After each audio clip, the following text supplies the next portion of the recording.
நன்றி செலுத்தி அதை விட்டு தம் சீடருக்கு அளித்து அவர் கூறியதாவது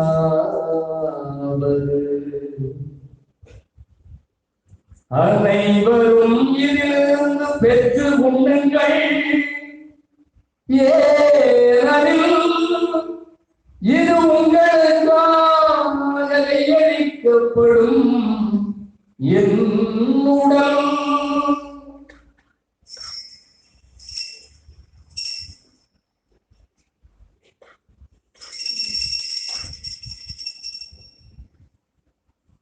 அவ்வண்ணமே உணவருந்தியபின் கிண்ணத்தை எடுத்து மீண்டும் உமக்கு நன்றி கூறி தம் சீடர்களுக்கு அளித்து அவர் கூறியதாவது அனைவரும் இதிலிருந்து பெற்று பருகுங்கள், ஏனெனில் இது புதிய நிலையான உடன்படிக்கைக்குரிய என் இரத்தத்தின் கிண்ணம்.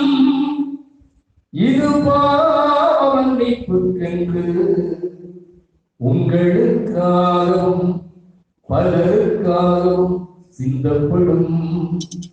இதை என் நினைவாக செய்யுங்கள்.